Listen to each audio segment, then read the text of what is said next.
ஆன்மீக நண்பர்கள் அனைவருக்கும் என்னுடைய அன்பான வணக்கங்கள். ஜூலை மாத ராசி பலன் 2025.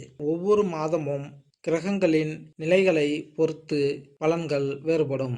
அந்த வகையில் 2025ஆம் ஆண்டின் 7வது மாதமான ஜூலை மாதத்தில் நிகழும் கிரக பயிற்சிகளால் பல மங்களகரமான யோகங்கள் உருவாக உள்ளன. அந்த யோகங்களால் ஜூலை மாதமானது மேசம் முதல் மீனராசி வரையிலான 12 ராசிகளின் வாழ்க்கையில் ஒரு சில மாற்றங்களை கொண்டு வரப்போகிறது. உங்களுக்கு 2025ஆம் ஆண்டின் ஜூலை மாதம் எப்படி இருக்க போகிறது என்பதை தெரிந்து கொள்ள ஆவலாக உள்ளதா? கீழே 12 ராசிகளுக்கும் ஜூலை மாதத்தில் எந்த மாதிரியான பலன்கள் பெறப்போகிறார்கள் என ஜூலை மாத ராசி பலன்கள் கொடுக்கப்பட்டுள்ளன. உங்கள் ராசிக்கு 2025ஆம் ஆண்டின் ஜூலை மாதம் எப்படி இருக்கும் என்பதை இந்த பதிவில் காணலாம். கிரகநிலை: தனவாக்கு குடும்பஸ்தானத்தில் சுக்கிரன், தைரிய வீரிய ஸ்தானத்தில் சூரியன், குரு சுகஸ்தானத்தில், புதன் பஞ்சமஸ்தானத்தில், செவ்வாய் கேது லாபஸ்தானத்தில், சனி ராகு என கிரகங்கள் வலம் வருகிறார்கள்.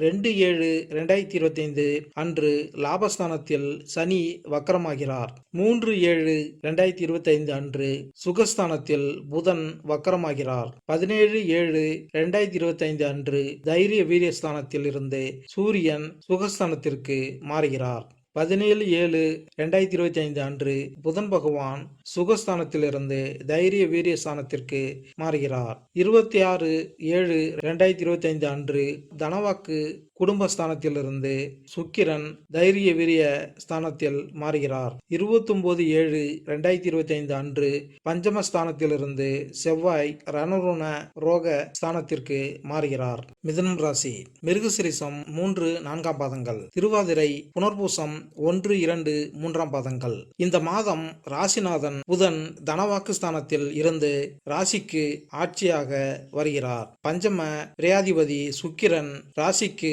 கிட்டத்தட்ட ஒரு வருடத்திற்கு பிறகு வளம் வசதி பெருகும். உறவினர்களுடன் சுமூக நிலை காணப்படும். வெளியூர் வெளிநாட்டு பயணம் செல்ல நேரலாம்.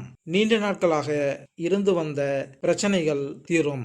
எதையும் செய்து முடிக்கும் சாமர்த்தியம் உண்டாகும். பொருளாதார வளம் மேம்படும். தொழில் உன்னத நிலையை அடையும். குடும்பத்தில் முன்னேற்றமும் சுப நிகழ்ச்சிகளும் நடைபெறும். பண விரயமும் காரிய தாமதமும் ஏற்படலாம். எனினும் எந்த பிரச்சனையையும் முறியடிக்கும் வல்லமை உங்களுக்கு வந்து சேரும். தொழிலில் நற்பெயர் கிடைக்கும். மேலதிகாரிகளின் அனுசரணை கிடைக்கும். அரசு சார்ந்த விஷயங்களில் பிரத்யேகமான சலுகைகள் பெற முடியாமல் போகலாம். ஆனாலும் பதவி உயர்வு, சம்பள உயர்வும் தங்கு தடையின்றி கிடைக்கும். வியாபாரிகள் முன்னேற்ற பாதையில் செல்ல முடியும்.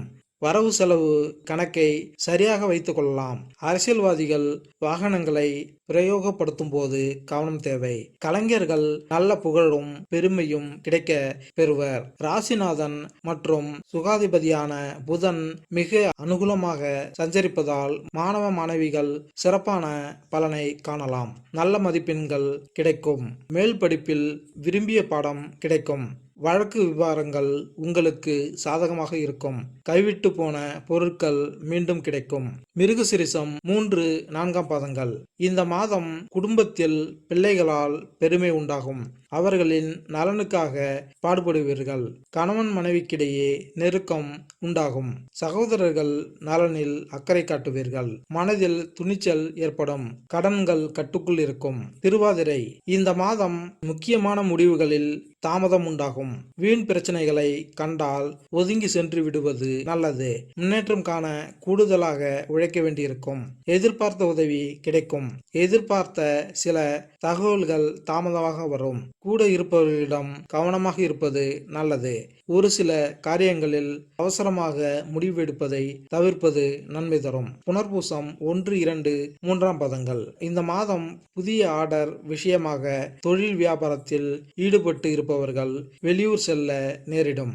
பழைய பாக்கிகள் வசூலிப்பதில் வேகம் காண்பீர்கள். புதிய கிளைகள் தொடங்க நினைப்பவர்கள் அதற்கான முயற்சியை தள்ளி போடுவது நல்லது.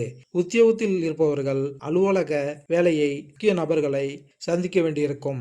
கொடுத்த கடனை திருப்பி வாங்க முயல்வீர்கள். பரிகாரம்: புதன்கிழமை மற்றும் சனிக்கிழமைகளில் அருகில் இருக்கும் பெருமாள் ஆலயத்திற்கு சென்று வந்தால் நன்மை உண்டாகும். மேலும் இந்த பதிவு உங்களுக்கு பிடித்திருந்தால் லைக் பண்ணுங்க, கமெண்ட் பண்ணுங்க, மறக்காம சப்ஸ்கிரைப் பண்ணுங்க. நன்றி, வணக்கம்.